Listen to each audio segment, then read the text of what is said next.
Bismillahirrahmanirrahim. Assalamualaikum warahmatullahi wabarakatuh. Innal hamdalillah nahmaduhu wa nasta'inuhu wa nastaghfiruh wa na'udzu billahi min shururi anfusina wa sayyiati a'malina. من يهده الله فلا مضل له ومن يضلل فلا هادي له أشهد أن لا إله إلا الله وحده لا شريك له وأشهد أن محمدا عبده ورسوله اللهم صل وسلم وبارك وأنعم على النبي الكريم محمد وعلى آله وأصحابه ومن سار على نهجه وتمسك بسنته إلى يوم الدين وسلم تسليما كثيرا. أما بعد، إخوتي وأخواتي, saudara-saudari kaum muslimin dan muslimat yang semoga senantiasa dirahmati dan diberkahi oleh Allah Tabaraka wa Ta'ala.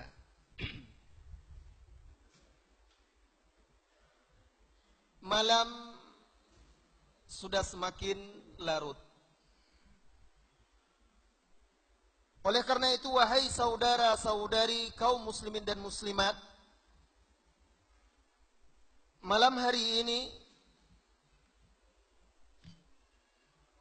kita tidak akan berbicara panjang lebar. Karena jujur,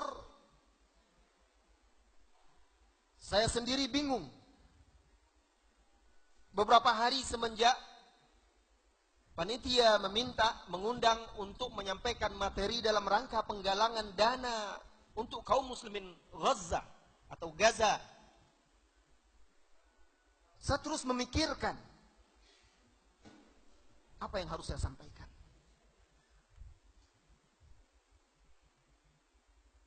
Apakah saya harus bercerita tentang rumah-rumah, masjid, tempat ibadah yang luluh lantak? Atau anak-anak kecil yang berguguran satu persatu, darah yang mengucur dan mengalir di bumi Gaza? Terkadang kita pun tidak sanggup untuk mengikuti berita-beritanya. Atau tentang apa? Saudaraku, Palestina, Gaza sebenarnya tidak butuh ceramah-ceramah saya atau orang yang seperti saya. Palestina, Gaza tidak butuh penjelasan dan pemaparan apa yang telah dituliskan, dilukiskan, dan digambarkan oleh Gaza itu sendiri. Disaksikan oleh bebatuan, disaksikan oleh pepohonan. Itu sudah cukup. Tidak perlu lagi ada penjelasan dan pemaparan. Tahukah Anda, wahai saudaraku, untuk apa malam hari ini kita berkumpul setelah selesai sholat tarawih ini? Untuk menggalang dana, membantu saudara-saudara kita di Gaza. Tahukah Anda, wahai saudara-saudari kaum muslimin dan muslimat, sebenarnya kalau memang kita ini memiliki ukhuwah, tidak perlu kita dikumpulkan seperti ini. Tidak perlu dipanggil-panggil dulu, tidak perlu digerakkan dulu.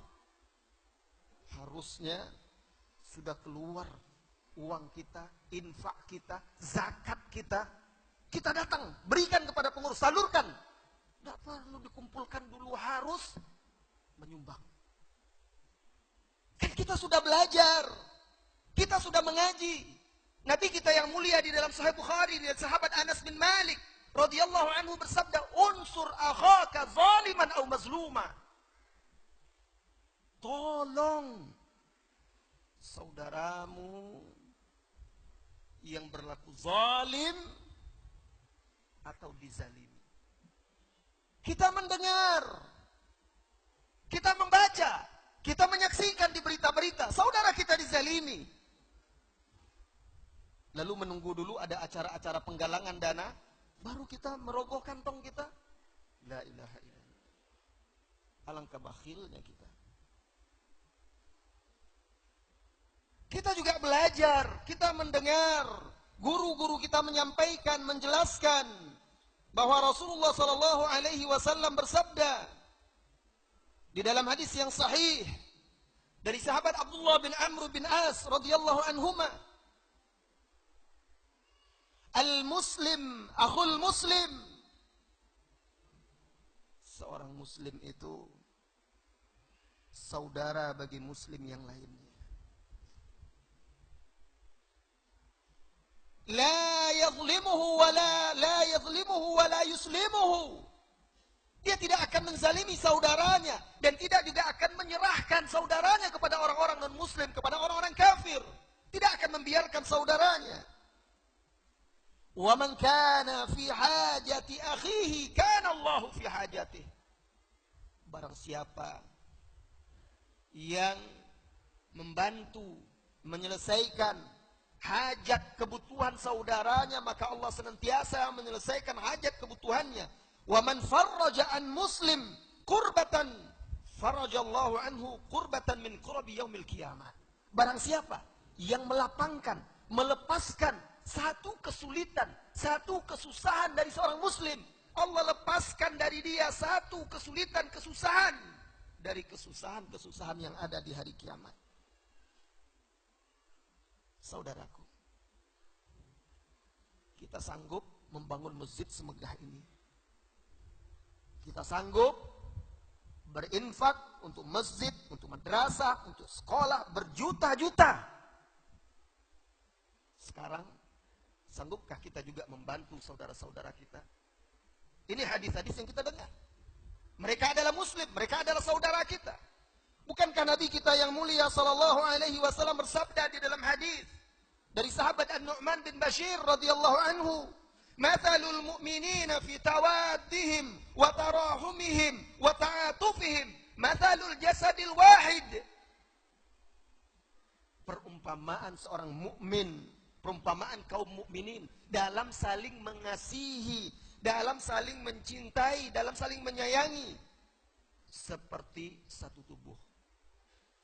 Betulkah kita satu tubuh dengan saudara-saudari kita? Sekarang tanyakan. Di mana sebenarnya letak Palestina itu? Di mana letaknya Gaza itu? Saya tidak tanya tentang letaknya di peta, wahai saudariku, di atlas. Saya tidak tanya tentang iklimnya, tentang budayanya, tidak. Saya tanyakan adalah di mana letak Palestina dan Gaza di hati kita. Ini. Apakah betul kita satu tubuh dengan saudara-saudari kita? Sekarang coba tanya, wahai saudara-saudariku, pulang ke rumah tanya anak-anak Anda, Gaza itu di mana? Dan ada apa yang di sana? Apa keutamaannya Palestina, negeri Syam? Tanya anak-anak kita. Mungkin banyak yang tidak tahu. Bahkan kita yang merasa sedih, bersimpati kepada saudara kita di sana, barangkali juga tidak tahu sebenarnya hakikat Yahudi itu bagaimana. Dan permusuhan di sana itu permusuhan apa? Peperangan apa yang terjadi? Bagaimana sebenarnya? Banyak yang tidak tahu. Tidak peduli. Saudara-saudari kaum muslimin dan muslimat. Lalu Nabi yang mulia sallallahu alaihi wasallam melanjutkan, "Idashtaka minhu udhun." Apabila ada salah satu dari anggota tubuh itu yang mengeluhkan sakit, saudara kita di sana bukan saja mengeluhkan sakit, wahai saudaraku, wahai saudariku, mereka meregang nyawa setiap hari, menanti-nanti kematiannya, di bawah desingan peluru, dentuman meriam, tembakan rudal, dan lain sebagainya. Mereka merasakan sakit, tapi apakah kita merasakannya? Idza ishtaka udwun, apabila salah satu anggota tubuh merasa sakit, tada'a lahu sairul jasadi bis-sahri wal humma, maka seluruh tubuh itu ikut, tidak bisa bisa tidur merasakan sakit itu. Ikut merasakan demam karena menahan sakit itu. Kapan kita merasakannya? Kita hanya mendengar sebentar, sudah hilang perasaan itu. Nah, saudara-saudari kaum muslimin dan muslimat, Nabi kita yang mulia juga bersabda sallallahu alaihi wasallam, dan hadis tadi yang saya sampaikan tadi muttafaqun alaihi. Nabi juga bersabda sallallahu alaihi wasallam dari sahabat Abu Musa al-Asy'ari radhiyallahu anhu, Innal mu'mina lil mu'min kal bunyan. Seorang mukmin dengan mukmin yang lainnya itu ta'obahnya laksana satu bangunan. Yasuddu ba'duhu ba'dha, saling mengokohkan satu dengan yang lainnya. Lalu Nabi sallallahu alaihi wasallam syabbaka asabi'ahu, merangkai jari jemarinya seperti ini. Kaum muslimin itu. Nah, malam ini walaupun sekali-sekali kita bisa mengumpulkan, jangan pelit wahai saudara. Silahkan buka dompet Anda. Saya tidak bisa berbicara panjang lebar, karena kita pun tidak bisa menceritakan duka, menampilkan gambar-gambar. Rasanya tidak mungkin. Menampilkan gambar-gambar anak-anak kecil yang tidak utuh lagi tubuhnya. Tidak tega kita, lalu kita hanya menangis, sedih, tidak berbuat apa-apa. Tidak itu yang kita butuhkan. Kita punya hati atau tidak? Apakah ada darah ukhuwah Islamiyah itu mengalir atau tidak? Apakah kita betul-betul mengamalkan hadis ini atau tidak? Silakan, buka dompet Anda, kumpulkan, cukup. Doakan mereka. Mudah-mudahan menjadi amal soleh. Jadi, tidak seorang pun keluar dari masjid ini, melainkan dia sudah berinfak, walaupun sedikit untuk saudara-saudarinya. Masjid yang semegah ini bisa kita bangun, sekian M. Masa hanya sedikit untuk saudara kita tidak sanggup? Mari saudaraku, kaum muslimin dan muslimat, yang semoga senantiasa dirahmati dan diberkahi oleh Allah Subhanahu wa ta'ala. Tapi sebelum itu, saya ingin menyampaikan beberapa pesan. Pesan yang pertama, kita beri judul, apakah kalian punya hati? Ini sebagai introspeksi diri untuk semua kita dan siapapun dari kaum muslimin yang mendengarkan kita malam hari ini. Yang kedua nanti, pesan yang kita sampaikan kepada sebagian kaum muslimin yang seakan-akan putus asa melihat kondisi kaum muslimin hari ini dan apa yang terjadi di Palestina, di Suriah dan lain sebagainya. Lalu apa sikap kita?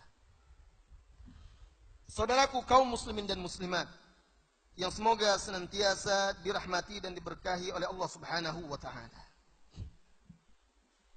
Jika ditanyakan kepadamu, apakah engkau memiliki hati? Niscaya engkau akan menjawab, ya. Jika engkau wahai saudara-saudariku menjawab, ya, aku memiliki hati, maka mana hatimu? Saudara-saudari kita di Palestina, di Gaza, menjerit, meminta pertolongan kepada saudara-saudaranya. Saudara-saudari kita dibunuh, saudara-saudari kita disembelih, saudara-saudari kita dikepung, kehilangan tempat tinggal, kehilangan makanan. Jika kita mengatakan kita bersedih, jika kita mengatakan kita terluka, maka barangkali di antara kita ada yang berdusta. Kesedihan dan duka kita adalah palsu. Mari kita coba untuk menelanjangi diri kita, melihat apakah kesedihan kita itu benar atau hanya semu. Kaum muslimin dan muslimat yang semoga senantiasa dirahmati dan diberkahi oleh Allah Subhanahu wa ta'ala.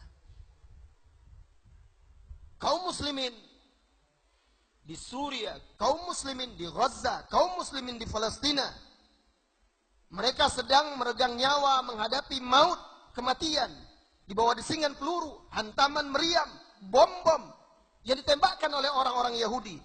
Lalu mana umat Islam yang jumlahnya lebih dari 1 miliar? Mereka bisa tidur nyenyak. mereka bisa bermain-main, mereka bisa menghibur diri.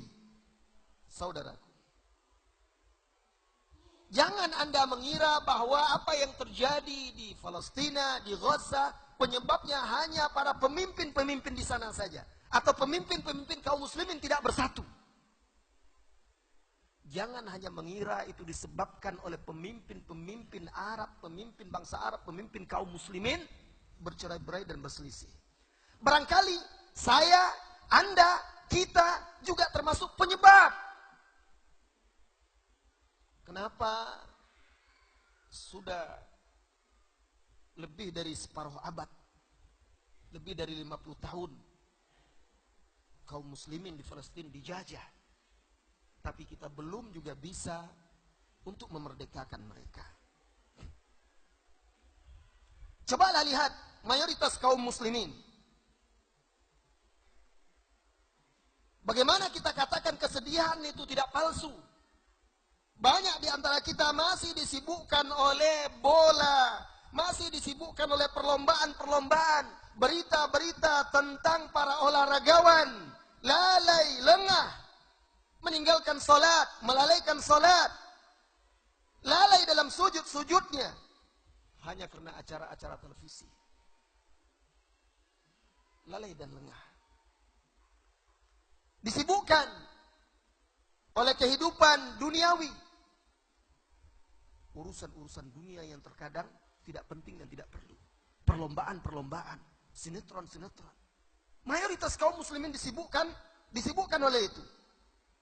Sementara saudara-saudarinya tidak bisa menikmati tidur, tidak bisa makan dengan kenyang.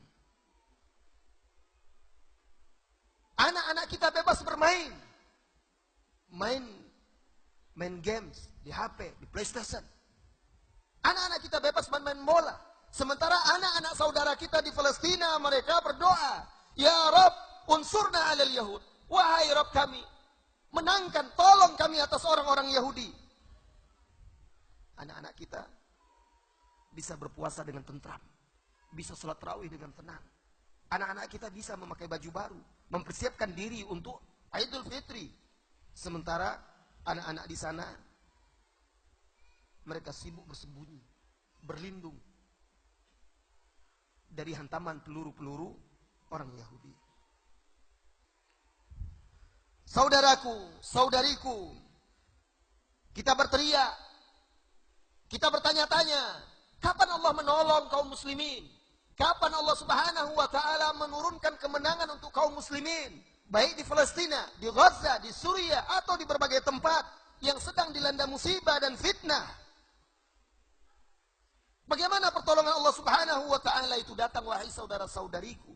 Kalau ternyata kita hanya berharap, kita hanya meminta, kita hanya berangan-angan, tetapi kondisi dan keadaan kaum muslimin belumlah pantas untuk mendapatkan pertolongan-pertolongan dari Allah Subhanahu wa ta'ala. Ingatlah wahai saudara-saudari kaum muslimin dan muslimat, Allah Subhanahu wa ta'ala berfirman, Ya ayyuhalladzina amanu in tansurullaha yansurkum wa yuthabbit aqdamakum. Wahai orang-orang yang beriman, jika kalian menolong Allah, Allah pasti menolong kalian dan meneguhkan kaki-kaki kalian. Ada syaratnya. Allah akan berikan pertolongan. Syaratnya apa? In tansurullah, kalian menolong Allah Subhanahu wa ta'ala. Sekarang pertanyaannya, wahai saudaraku, apakah Allah tidak menurunkan menepati janjinya itu? Ataukah engkau, kita, saya, kita semuanya belum memenuhi syarat yang diinginkan oleh Allah Subhanahu wa ta'ala agar dia menepati janjinya? Saudaraku, kaum muslimin dan muslimat, sudahkah kita menjaga salat subuh berjamaah? Kalau memang benar kita menjaga salat subuh berjamaah, apakah mungkin Allah akan tunda pertolongan itu? Sudahkah kita menjaga salat 5 waktu kita dengan berjamaah, kemudian pertolongan itu tidak turun? Sudahkah kita bersegera meninggalkan dunia kita untuk menegakkan salat, kemudian pertolongan itu tidak turun? Sudahkah kita membuka kitabullah, lalu membacanya, mempelajarinya, mengajarkannya, turun? Sudahkah kita meninggalkan musik, nyanyian, kemudian menggantikannya dengan wahyur rahman, kemudian pertolongan Allah tidak juga turun? Sudahkah kita menjadikan suri tauladan kita Nabi Muhammad sallallahu alaihi wasallam, khulafaur rasyidun, para sahabat, kemudian pemimpin-pemimpin umat Islam terdahulu yang berjuang untuk agama Allah seperti Salahuddin Al-Ayyubi dan lain-lainnya, kemudian pertolongan itu tidak datang? Sudahkah kita jadikan cita-cita kita, tekad kita adalah untuk Allah, untuk Rasulnya, untuk agama ini, kemudian pertolongan itu tidak juga turun? Sudahkah kita, wahai saudaraku, saudariku, di sepertiga malam terakhir, di waktu sahur, sudahkah kita berdoa kepada Allah Subhanahu wa taala untuk saudara-saudara kita di sana, atau bahkan dalam sujud, dalam doa kita, dalam witir kita, kita tidak mendoakan saudara-saudari kita di sana? Padahal pemimpin kita di Indonesia ini melalui Departemen Agama juga sudah menganjurkan kunut nazilah. Lantas kapan kita menerapkannya? Sementara ulil amri sudah menganjurkannya. Lalu kita berharap juga pertolongan, kemenangan dari Allah Subhanahu wa taala, sementara kita tidak mau berusaha walaupun hanya sekedar doa. Lalu kita bercerita di sana sini, kasihan saudara kita, kasihan Palestina, Gaza dan lain sebagainya. Lalu kita melaknat Yahudi. Kita tidak melihat diri kita. Apakah kita sudah berbuat? Apakah kita sudah berusaha untuk saudara kita sendiri? Saudaraku, sudahkah engkau, wahai saudaraku, menaklukkan Yahudi di rumahmu? Budaya, adat dan ajarannya yang barangkali masih ada di rumahmu, sehingga engkau melarang anak perempuanmu, istri-istrimu, anak laki-lakimu untuk meniru orang-orang Yahudi tersebut?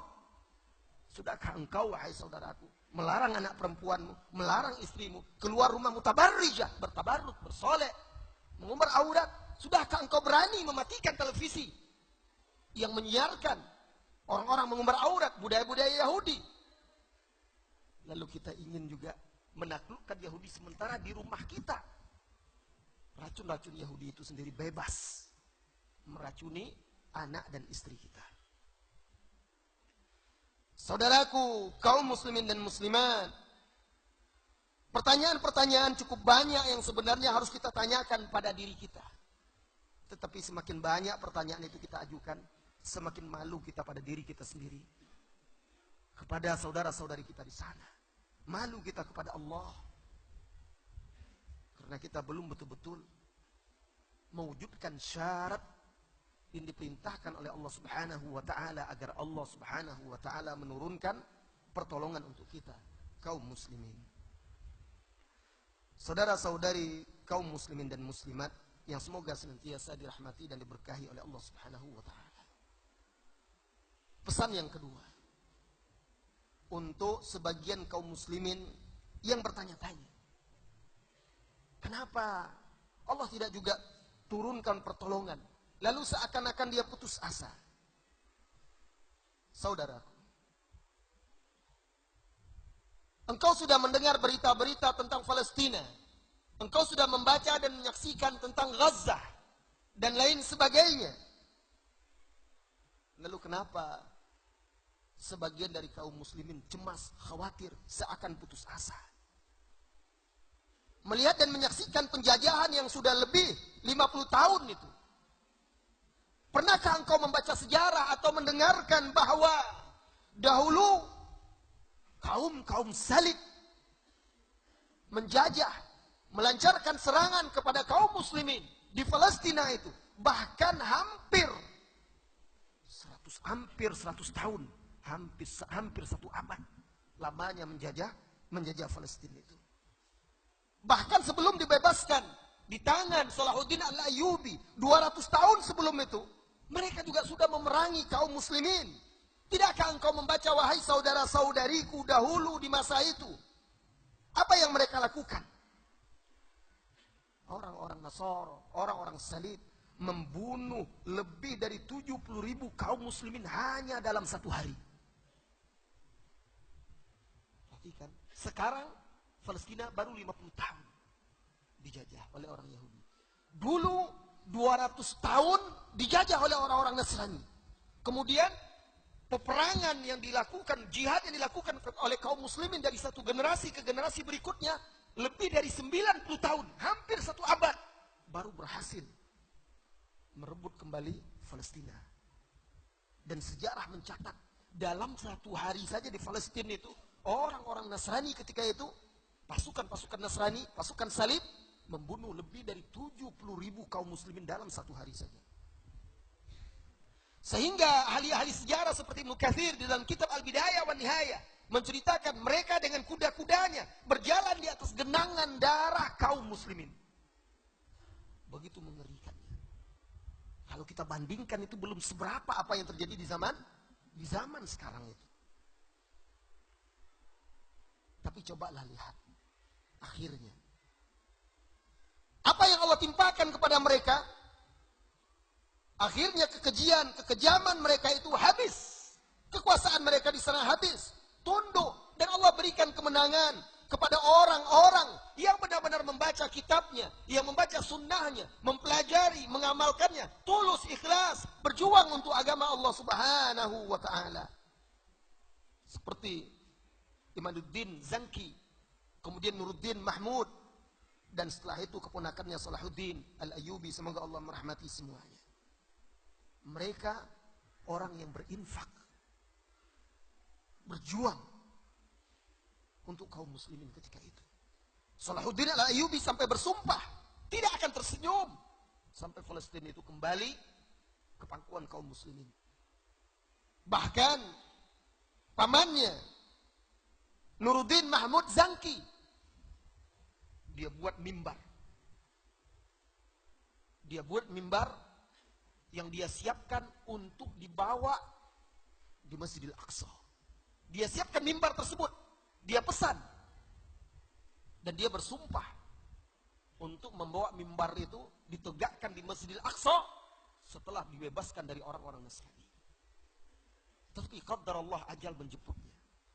20 tahun setelah itu, setelah hampir satu abad tidak pernah ada sholat Jumat di Palestina. 20 tahun setelah itu Salahuddin Al-Ayyubi berhasil merebut kembali Palestina. Kemudian membawa mimbar tersebut lalu diletakkan di Masjidil Aqsa dan khutbahlah di situ pertama kali Jumat. Setelah lebih 90 tahun tidak ada Jumat.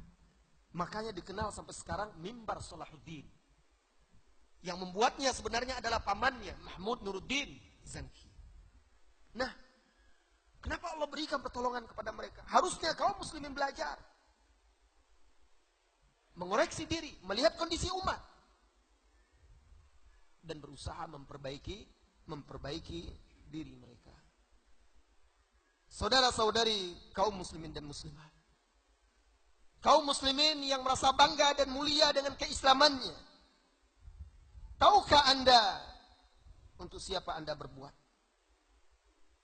Tahukah Anda kepada siapa seharusnya Anda berlindung? Tahukah Anda kenapa kaum muslimin putus asa? Saudara-saudari kaum muslimin dan muslimat, mengherankan dan aneh jika umat yang mengaku beriman kepada Allah, mengaku beriman kepada Rasulnya, mengaku beriman kepada kitabullah, Al-Quran ada pada mereka, lalu merasa putus asa. Sehingga ada sebagian kaum muslimin yang mengeluh, lalu menganggap kemenangan itu rasanya tidak akan datang untuk kaum muslimin. Saudara-saudari kaum muslimin dan muslimat yang semoga senantiasa dirahmati dan diberkahi oleh Allah Subhanahu wa ta'ala. Umat Islam, umat yang tidak pernah mati. Walaupun banyak umat-umatnya yang berguguran di medan jihad, di medan juang, walaupun banyak umat-umat yang berguguran di berbagai pelosok bumi seperti di Palestina dan Gaza, tetapi umat Islam tidak pernah mati karena agama ini tidak akan pernah mati sampai hari kiamat.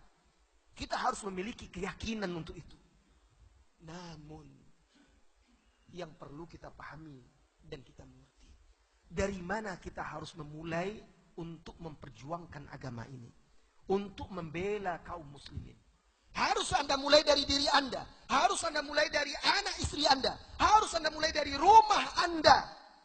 Sebelum Anda membebaskan Palestina dari Yahudi, sebelum menolong saudara-saudari Anda di Gaza, Anda harus bisa menolong diri Anda, keluarga Anda, bebaskan dari pemahaman Yahudi, bebaskan dari syirik, dari bid'ah, bebaskan dari moral budaya orang-orang kafir. Jadikan sebagai muslim sejati, agar infak sedekah Anda bermanfaat, agar jihad Anda diterima oleh Allah, agar doa-doa kita yang kita tujukan ke langit didengar oleh Allah Subhanahu wa ta'ala. Mungkin untuk saat ini itu yang bisa kita perbuat. Maka wahai saudaraku, di malam hari ini sebagaimana yang saya sampaikan, saya tidak akan bercerita tentang kekejaman dan lain sebagainya. Anda sudah bisa dapatkan itu di televisi, di koran dan lain sebagainya. Yang terpenting, mari kita wujudkan hadis-hadis yang saya baca tadi tentang kewajiban kita untuk membantu saudara kita, bahwa kita adalah satu tubuh, satu bangunan. Bahwa orang-orang yang melepaskan kesusahan dari seorang saja, salah seorang muslim, bayangkan jika Anda berinfak malam hari ini, lalu ternyata infak Anda sampai di sana membebaskan beberapa orang muslim di sana dari kesusahannya. Berapa kesulitan, kesusahan hari kiamat yang mungkin akan menimpa Anda akan dihapuskan oleh Allah Subhanahu wa ta'ala. Wahai saudaraku, mari teladani para sahabat. Mereka berinfak, berjuang di jalan Allah seperti orang yang tidak takut miskin. Malam ini saja, biarlah malam ini saja barangkali kita bisa mencontoh para sahabat seperti Abdurrahman bin Auf, seperti sahabat seperti Utsman bin Affan, seperti Umar, seperti Abu Bakar radhiyallahu anhu. Bagaimana mereka berinfak, bersedekah, berjuang untuk membantu kaum muslimin. Sampai-sampai Umar bin Khattab radhiyallahu anhu ketika melihat infaknya Abdurrahman bin Auf untuk kaum muslimin, sampai-sampai Umar berkata, saya lihat Abdurrahman bin Auf ini sudah melakukan dosa karena dia tidak meninggalkan sedikit pun untuk keluarganya lagi. Karena hartanya diinfakkannya semua. Malam ini saja jadilah. Malam ini saja Anda berinfak, habis duit di dompet itu masih ada di rumah Anda banyak untuk keluarga Anda. Saudaraku, pokoknya mulai malam ini jangan ada yang keluar dari situ. Kita sudah berinfak. Mari keluarkan duit kita yang ada di dompet kita, kumpulkan. Mudah-mudahan itulah yang akan meringankan Anda kelak, melepaskan kesusahan dan kesulitan Anda di yaumil qiyamah. Saudara-saudari kaum muslimin dan muslimat, tidak banyak yang bisa saya sampaikan. Itu saja. Tolong panitia kumpulkan dan edarkan kota infak, dan semuanya mari, tidak perlu menengok di kiri ke kanan, cukup tengok ke dompet Anda, cukup tengok ke saku Anda, lalu berikan kepada panitia. Insya Allah kita akan salurkan melalui jalur yang kita percaya, dan juga ada ustadz kita yang akan berangkat ke sana insya Allah mengantarkan infak dan sedekah. Mari silahkan. Sambil menunggu kota infak beredar, wahai saudara-saudari kaum muslimin dan muslimat, Abdurrahman bin Auf radhiyallahu anhu, wahai saudara-saudari kaum muslimin dan muslimat, suatu hari kota Madinah bergetar, hiruk pikuk, debu-debu berterbangan. Ada apa? Ternyata 700 ekor onta penuh dengan harta benda di atasnya datang ke kota Madinah. Semua milik Abdurrahman bin Auf. Aisyah radhiyallahu anha tergopoh-gopoh keluar lalu bertanya, ada apa ini? Kenapa manusia di kota Madinah hiruk pikuk, gegap gempita? Lalu disampaikan kepada Aisyah radhiyallahu anha, 700 ekor onta penuh dengan harta benda perniagaan di atasnya milik Abdurrahman bin Auf datang ke kota Madinah. Apa kata Aisyah radhiyallahu anha? Aku mendengar Rasulullah sallallahu alaihi wasallam bersabda. Aku mendengar Rasulullah sallallahu alaihi wasallam bersabda. Sesungguhnya aku, kata Rasulullah sallallahu alaihi wasallam, raaitu Abdurrahman bin Auf yadkhulul jannata habwa. Aku melihat Abdurrahman bin Auf masuk surga dengan merangkak. Dalam riwayat lain Rasulullah sallallahu alaihi wasallam mengatakan itu, lalu berkata kepada Abdurrahman bin Auf, wahai Abdurrahman bin Auf, infakkan hartamu agar Allah lepaskan kakimu. Karena semakin banyak harta seseorang, semakin sulit hisabnya di hari kiamat. Malam ini bebaskan langkahmu ke sorga, bebaskan kakimu untuk bisa melangkah ke sorga dengan infak-infak di jalan Allah, membantu saudaramu. Sampailah perkataan Aisyah radhiyallahu anha itu kepada sahabat Abdurrahman bin Auf. Segera dia datang. Lalu dia berkata, ya ummah, wahai ibunda kaum mukminin, engkau telah mengingatkan aku akan hadis Rasulullah sallallahu alaihi wasallam yang saya tidak pernah melupakannya. Saya jadikan semua 700 ekor onta dengan harta semuanya itu saya infakkan untuk penduduk Madinah. La ilaha illallah. Semuanya. Nah, wahai saudara-saudariku, maka malam hari ini, walaupun sedikit yang bisa kita berikan, Mudah-mudahan itu bisa meringankan langkah kita, langkah Anda untuk masuk surga kelak. Saudara-saudari kaum muslimin dan muslimat, jangan lupakan sepertiga malam terakhir. Jangan lupakan untuk berdoa untuk saudara-saudari kita. Dan saya berpesan juga kepada imam. Pemerintah kita sudah menganjurkan untuk kunut nazilah. Silakan kunut nazilah. Kunut nazilah salah satu sunnah Rasulullah SAW. Ketika kaum muslimin ditimpa musibah, ketika kaum muslimin membutuhkan bantuan, maka doakan saudara-saudari kita di sana agar mereka diberikan pertolongan oleh Allah Subhanahu wa taala, diberikan kemudahan, dan agar musuh-musuh Islam, musuh Allah, orang-orang Yahudi tersebut dihancurkan, digoncangkan tempat-tempat tinggal mereka. Baik saudara-saudari kaum muslimin dan muslimat yang tidak sempat meletakkan duitnya di kotak infak, maka saya berharap ada yang berdiri di pintu. Ya, saya harap ada yang berdiri di pintu memegang kotak. Jadi yang belum sempat memberikan kepada pengumpul-pengumpul infak tadi, langsung masukkan saja di dekat pintu, nanti seketika akan keluar. Silakan panitia siapkan berdiri di dekat pintu keluar untuk menunggu kaum muslimin yang akan memberikan infak. Baik saudara-saudari, sampai di sini pertemuan kita. Wassallallahu wasallam ala nabiyyina Muhammadin walhamdulillahi rabbil alamin. Subhanakallahumma bihamdika tabarakasmuka wa ta'ala jadduka wa la ilaha illa ghairuk. Assalamualaikum warahmatullahi wabarakatuh.